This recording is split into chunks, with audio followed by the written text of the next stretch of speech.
Bonjour et bienvenue sur la chaîne Le Green Spider. Aujourd'hui je voulais revenir avec vous sur le principe des éléments de coupe et en particulier sur l'Opinel numéro 12 au niveau de la scie. Quelque chose qui n'a pas encore vraiment été exploré. Alors ça fait un petit peu appel aux outils, on va dire, indispensables. Alors je sais qu'il y a beaucoup, il y a deux écoles, on va dire. Il y a l'école de ceux qui préfèrent et de loin l'utilisation des scies. Et puis de l'autre côté, il y a ceux qui préfèrent l'utilisation de la hachette. Alors personnellement, je suis plus pour l'utilisation de la scie, tout simplement parce que en tout cas, en particulier pour l'Opinel numéro 12, on va dire que ça remplit, en tout cas pour moi, 90% des besoins. Donc c'est très fin, ça fait 2 mm d'épaisseur, c'est relativement flexible, comme on peut le voir. Voilà, ce qui permet quand même des usages assez multiples. On peut se permettre de couper en dessous, un peu légèrement de travers, etc. C'est quand même assez bien pensé par rapport à ça. Donc bien sûr, attention, la flexibilité va jusqu'à un certain stade. Si c'est vraiment trop prononcé, ça finira par casser. Maintenant, c'est pas très cher. Alors tout dépend des sites, bien sûr. Les prix varient quand même pas mal. Mais je trouve que c'est un outil quand même assez intéressant pour toutes les sorties dans la verte. En tout cas, on va dire pour la journée, la demi-journée, quand on n'a pas envie trop de s'encombrer, de s'alourdir, on peut très bien penser à ça. Ça fait des coupes qui sont quand même assez nettes.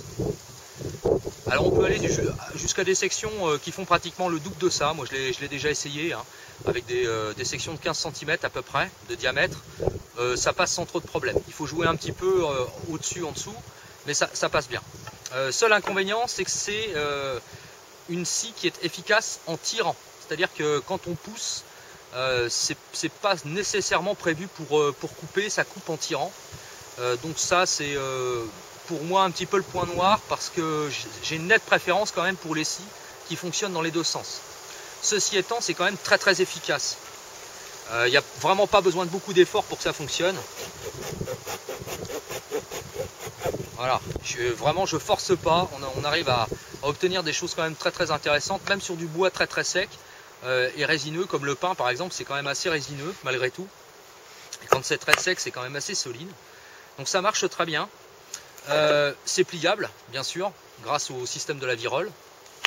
Voilà, c'est pas trop encombrant. On peut se permettre de garder ça dans la poche. Donc ça peut être aussi en complément, par exemple, d'un couteau. Puisque, me direz-vous, c'est bien joli de couper du bois, mais si on veut faire du bâtonnage, la scie, voilà quoi, c'est zéro. Alors bien sûr, bon bah voilà, hein, il suffit d'avoir un couteau qui n'est pas nécessairement non plus très important. Voilà.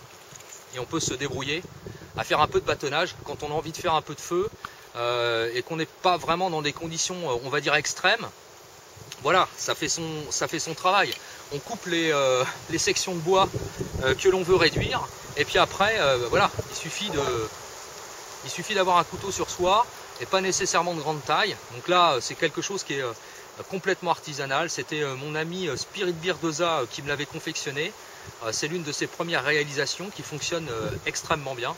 Comme on peut le voir, ça marche toujours très très bien. Donc moi j'utilise assez souvent, je vais de plus en plus vers on va dire l'essentiel, sans tomber dans la fioriture, sans tomber dans l'extrême. Donc on est un petit peu, c'est un petit peu aussi avec le temps quoi. On finit par peut-être prendre un peu de, je sais pas si c'est de la sagesse, mais en tout cas on va dire une réflexion plus sur l'utilisation réelle des objets. Donc moi je me tourne de plus en plus vers ça. Donc la scie Opinel, pour moi vraiment c'est un très très bon élément. Voilà, c'est pas cher, pour regarder en fonction des sites, c'est fiable, c'est léger. Au niveau du poids, on est vraiment sur quelque chose qui est quand même assez léger. Et malgré tout, ça remplit quand même pas mal de fonctions. Voilà. Donc c'était juste pour revenir sur ça, parce que je sais que vous avez été assez nombreux à me poser des questions concernant donc les outils de coupe et en particulier les scies. Si vous voulez quelque chose, alors si vous voulez monter en gamme, il y a la scie, le modèle supérieur. Mais là-dessus, le numéro 12, je trouve qu'elle est très très bien pensée. Pas trop grande, pas trop petite. Vraiment, c'est l'idéal, enfin pour moi. Pour faire du feu, couper du bois, vraiment à la journée, hein, j'entends bien, c'est pas fait non plus pour être très très très soutenu. Si on doit rester plusieurs jours sur le camp, ça pourra faire le travail malgré tout. Mais bon, si on est assez nombreux, qu'on a besoin vraiment de faire quelque chose de peut-être un type de construction provisoire, on va dire, ou des choses comme ça, abris, etc. Donc bon, peut-être qu'il faudra s'orienter sur quelque chose de plus solide. Mais en tout cas, à la journée ou à la demi-journée, je trouve que c'est quand même une assez bonne option pour pas cher, vraiment l'Opinel.